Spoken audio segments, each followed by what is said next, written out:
Well, Shabbat Shalom to all our family and friends. Another beautiful day that the Lord has made. We know that it's rainy, but there's purpose in the rain, and we thank Abba for giving us this day. We have a lot that we want to get into, a lot of ground we want to cover. Want to thank everybody for coming out. I think there's still a day left for the Hanukkah celebration, and thank all of you for coming out as many days as you have and participated and received some of the things that the Lord has for us this week. What a blessing, what enlightening that came to us throughout those days. There was something that I wrote down and I captured. There was something that was in my heart. It kind of stuck there. I want to say it was about the third day of the celebration, and Papa B said to us, oh, by the way, you're you're talking with Tony and Bill. This Tony talks, Torah talks with Tony and Bill. And I'm Tony. This is Bill, and this is Papa B. But the question he asks is, what is the Lord saying? And some things came out of that. Some of us had some things that we felt the Lord was saying. I believe that the Lord was saying that we're going to see light come out of darkness. We're going to see the Lord do things in areas that we just weren't expecting those things to happen. We weren't expecting the good, if you would, the light to come bursting forth out of those places, but that was going to happen. But then there were three things that was given to us. Now let Papa B kind of talk about this as a segue into back to our prophetic word, global ecclesiastical circumcision. Three things. One was to maintain your shalom, hold your peace.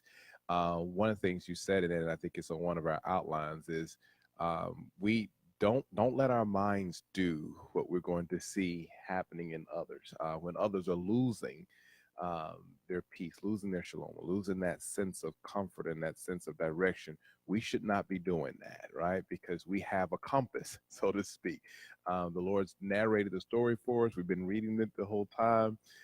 There's an impartation in us to be strong in this season. So we'll let you come back to that, and then see beyond the veil. That I want you to touch on that. And the last thing was trust the Lord to do the supernatural. Trust the Lord to do the supernatural. So I want you to speak on that a little bit before we head into this lesson. Morning, by the way. Shabbat Shalom.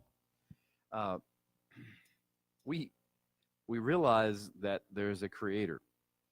That's basic and at the very lowest level of our understanding, that we are not, you didn't just come from different levels of species or whatever. We didn't evolve to this form. We were designed, and all of creation was designed in this beautiful way. Now, we have two choices as to how we can live.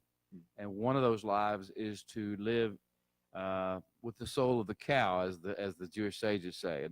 And the idea is we live by virtue of what we see with our eyes, what we hear with our ears, what we are able to think of based upon that parameter, what we've seen with our eyes or heard with our ears. And we live only in the moment, or for the next couple of moments. The basic thing about the soul of the cow, as is referred to, is this lowest level of life is what you can munch on right now and what you will munch on next. That's all. That's the extent. And so we understand that's the basic way in which most of humanity lives. They live in the nephesh realm in the Hebrew mind, the soul, where we're like an animal. We're just a bit higher on the chain than the animals are. But there's another way, because we have a creator, and we are intimately connected to the creator. And this intimate connection that we have with the creator breathes something new into us besides just our animal soul, the soul of the cow, as they say, the ability just to eat and munch on what you've got in your teeth, and what you can see with your eyes that you'll eat next, the next patch of grass you'll go to as a cow. We have the capacity to communicate with, commune with, and fellowship with our creator. And to receive his wisdom, his breath, his life force, his perspective, his magnificence, and a sight of his plan for all that's going on. And that puts us ahead of the curve. We are here for a purpose. We're not here just to be smarter than others.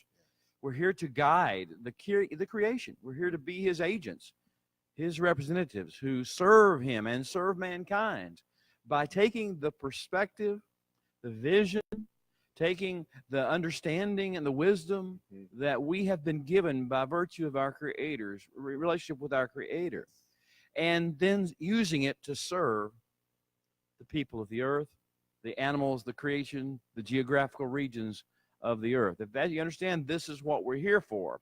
We are indeed these ambassadors of heaven upon the earth, and we have this breath of the neshama, as it's called, the higher soul, the soul of heaven that breathes in us. We call it the Holy Spirit, and in a lot of the Christian circles we deal with.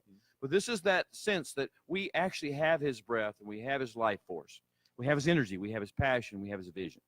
Now, with that being said, in this day, in this season, we were discussing about the fact of whether we can shema, whether you hear the voice of the Messiah.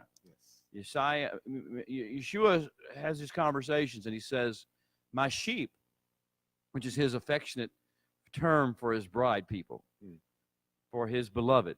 My sheep, they shema my voice. They don't just hear it, they just get in tune with it, and they begin to flow in it. They reverberate with it. They vibrate with it, and they move in it. There's energy in my voice. They hear my voice, and because they hear my voice, they follow me. They know who I am. They know what I think. My sheep know me, and they follow me. Well, how do we know him? Because we hear his voice. We shema it. We get that breath of heaven. We get that breath of his wisdom and his understanding, and then we begin to move it. Now, with that being said, if we understand that's the background of it all, and I took a little while to get there. No, that's good. But we took a little while to get there. Now, the word is keep your shalom. Hold on to your shalom. Keep your peace. Keep calm. Stay calm, because the world around you is not. The world you're serving, we're called to be ambassadors to, is not keeping their calm. They're outraged. They're offended. They're anxious. They're worried. They're fearful. They're in all ways distraught. And it's about how distraught can you be today? About what is their big issue? And so the big message, the voice of the Messiah calling to us, the voice we're supposed to shema says, stay calm. You need to stay calm. The world needs people who will stay calm. And the world needs people who will keep their shalom. Hold on to it as if it was the most precious thing in the world. Now, that is step number one, is keeping the shalom, keeping the calm, because we have something to do. It's not just so we can say we're better, we don't get all upset like they do. We have something to do. And what is that next thing to do? So the second thing in this process is see beyond the veil. Go beyond the soul of the cow, where all you're thinking about what you're munching on now, whether it be something you're eating or whether it's something you're meditating on or thinking about or worrying about or frustrated about. Whatever you are, quote, munching on right now, see beyond that. See beyond the next bite you're about to take. How do you do that? You have to be lifted up beyond the veil into a realm where you're thinking in terms of what's going to happen 6 weeks down the road. What's going to happen 10 months down the road? What's going to happen 10 years down the road? And I try to go in 2-year, 3-year, and 7-year intervals in my thinking process. Learn to think beyond the veil. This is not just about this moment.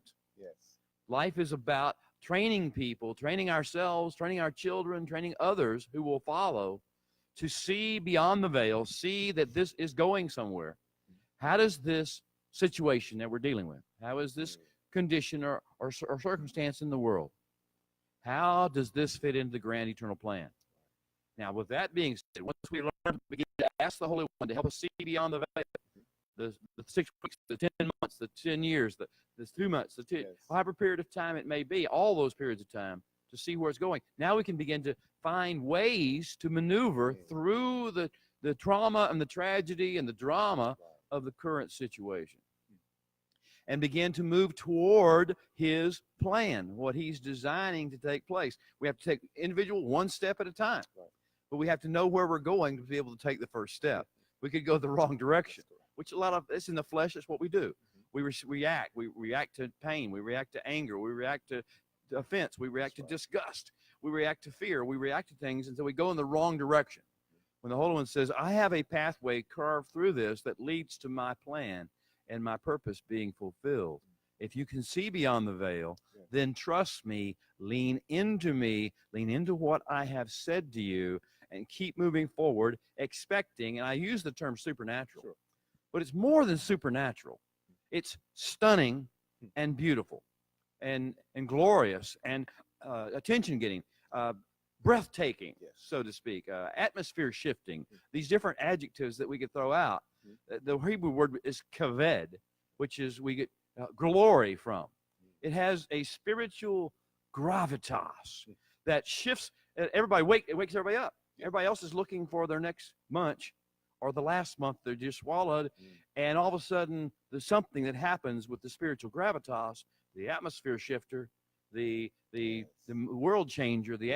This process take place. That's the supernatural thing I'm thinking about. I'm not trying to get you locked into a mindset of what you know of as the supernatural. It will blow your mind. So the thing about Yeshua is he didn't fit into a pattern of supernatural things. He built a pattern of supernatural things, and he built a platform out of which many, many, many, many more supernatural things, awe-inspiring, destiny-shaping, atmosphere-shifting things will take place. We don't have a pattern we're trying to fit into. We have a platform we're trying to work off of. Oh, wow, that's beautiful. When I was going over this, the thing that I saw in connection to the prophetic word was that these three things are ways, because you talked about this the last time we were talking about circumcision, is aborting the circumcision. And these three concepts keep you from the act of aborting circumcision, right? Because you have a bigger picture. You understand why this is important. One thing that you talked about last time was we don't focus on the circumcision. All right, that is a significant part. It's essential to what we'll need. But here's what we're focusing on: it's the beauty and the glory that will come forth, right? And so we don't want to abort this because of the beauty and the glory that will come forth. And we need this beauty and glory. The world needs this beauty and glory to come forth. And so that's why this global ecclesiastical circumcision is so necessary, because it's time for this beauty and glory to come forth in whatever darkness that is filling the earth right now. And one of the things, and we'll just go right into Colossians 3 and 8, 8 through 11, the concept. So there were several things that we talked about. One was we talked about the goal of circumcision, which is the beauty and the glory that will come forth in us. But the methodology also. What is circumcision? That's what we talked about, the mul and the ola. And basically it's the cutting away, it's the pulling back of this excess flesh, right?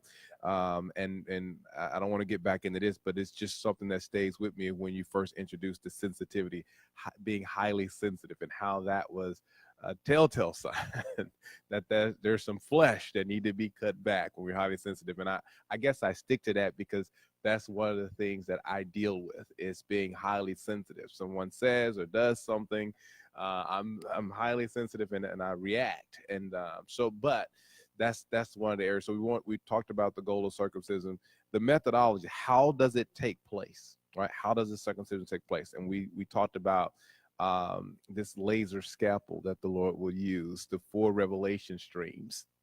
Those 4 revelation streams being creation, the Torah, the prophetic word, and life experiences. That's the tool he'll use to start this procedure.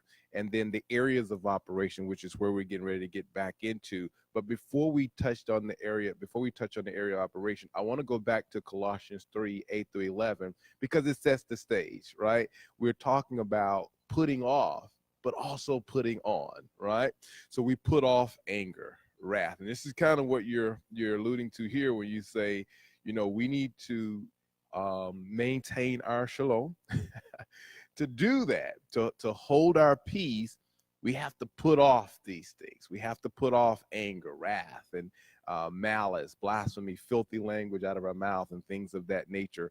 And so when we put off these things, then now we're ready to put on, right? We put off, we put on, because if we don't put these things off, right, then we're not going to be able to put on what we need to in order for this beauty and glory to really burst forth in this hour with all the energy that the Lord is releasing in the earth to do that with. So it says and I like this, and we do not lie one to another. We're not deceptive to one another. So we put off these things. He says this is the old man with his deeds.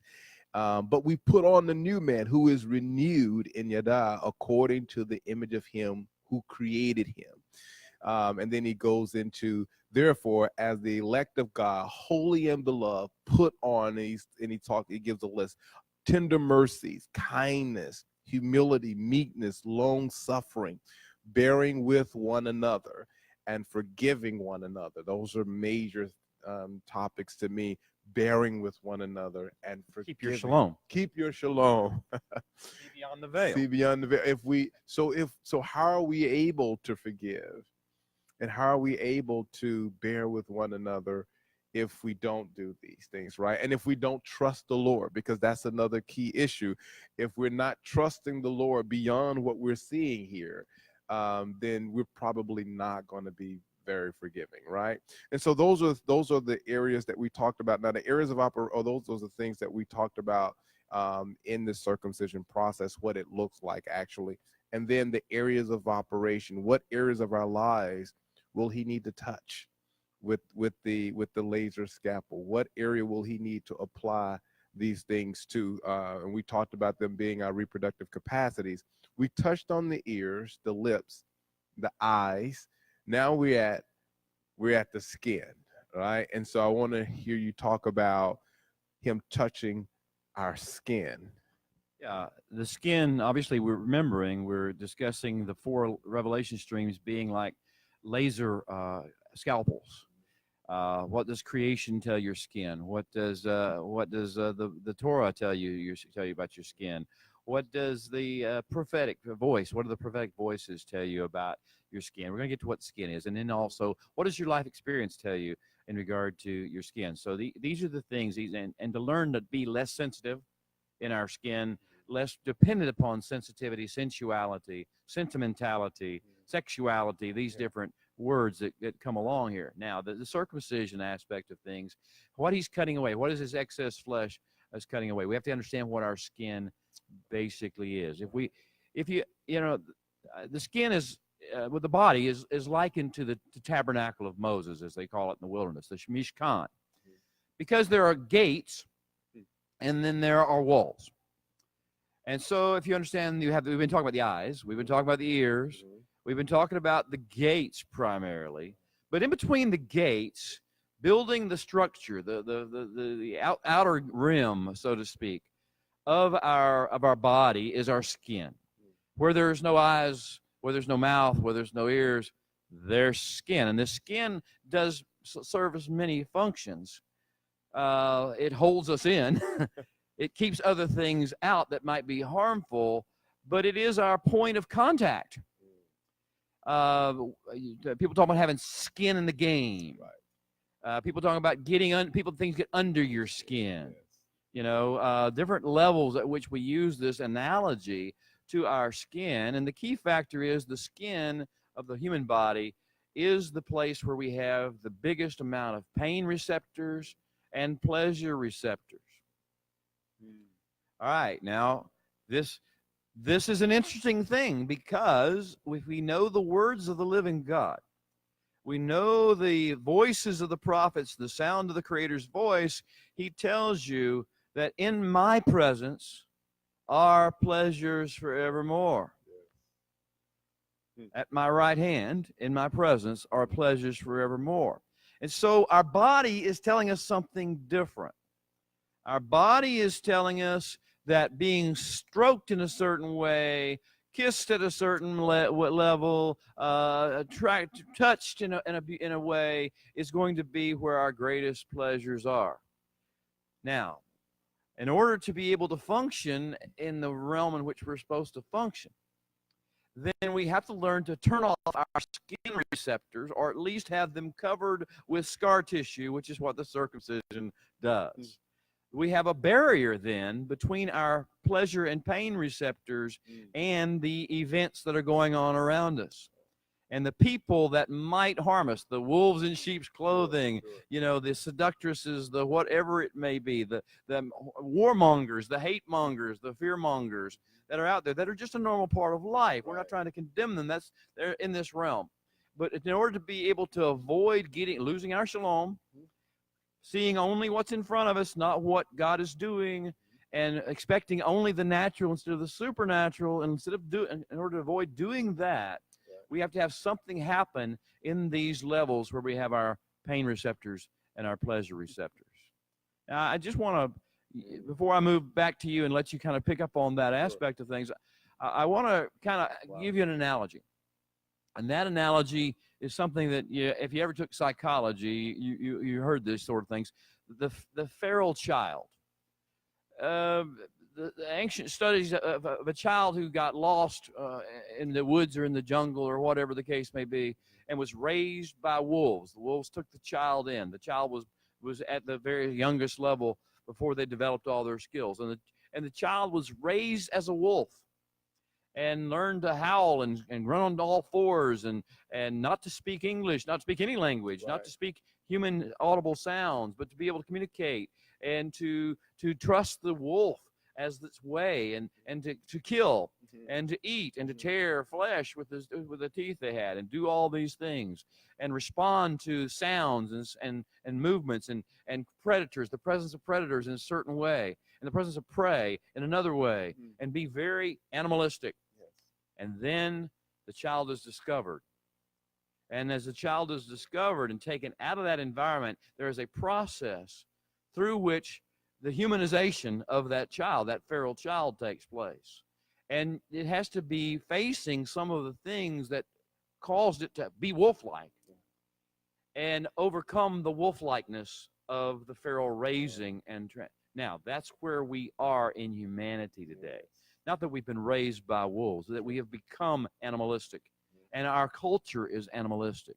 And we will, if left to default, if we do not Shema the voice of the Holy One, lean into him, take his shalom, walk in his shalom, we will revert to the same level of animalistic behavior, speech, action, withdrawal. We'll be amoebas who go to pleasure and avoid pain. And that will be the substance of our lives, and all the things the creator of the universe desires to do spectacularly, beautifully, marvelously, in an atmosphere-shifting way, in a beautiful, glorious way, will not be accomplished because we are too busy reacting to pain and responding to pleasure in our natural physical bodies. So this is very important, this aspect of the skin and learning how not to let others under your skin. He belongs there. They don't. In addition, with regard to having skin in the game, it's his skin that's in the game, not our skin that's in the game. Learning to push, understand, okay, that might bring me a few seconds of pleasure, but to get beyond the veil, it would not create the purposes of God. It would not help move in the direction where he's going. It would affect and send negative shock waves into lives that I haven't even seen born yet. So whether it be pleasurable in the sensual sense to me right now or not, or in some sentimental sense to me right now, or some sensuous or sexual sense to me right now, I will see beyond the veil and say, this is not for the purposes and plan of God. That's the circumcision of the flesh. Oh my goodness.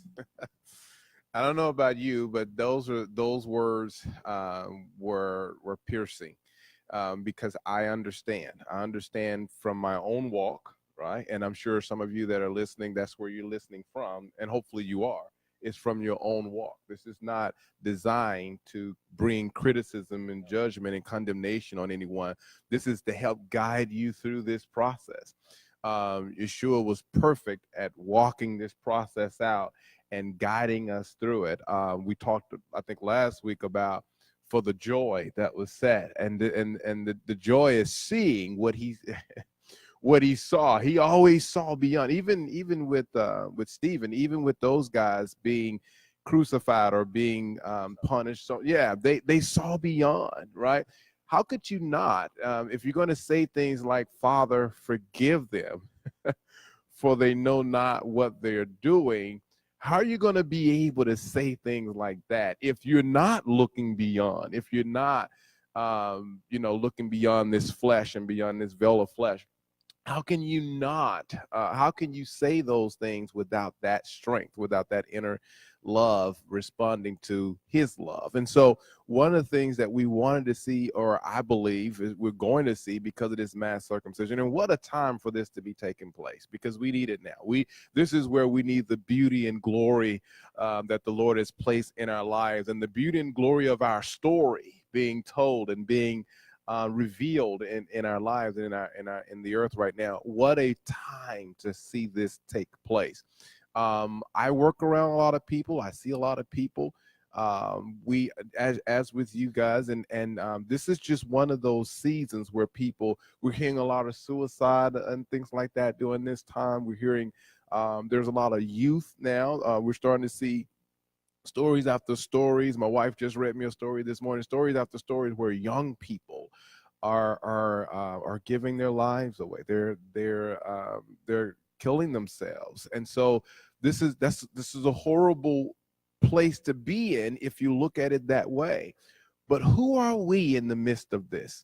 Who are we? What's going on in the lives of the believers, in the lives of his followers, of his sheep? I like that. In the lives of those he loves and those he cherishes. What's going on in our lives during the time where we're seeing all of the division and all of the anger and malice and wrath?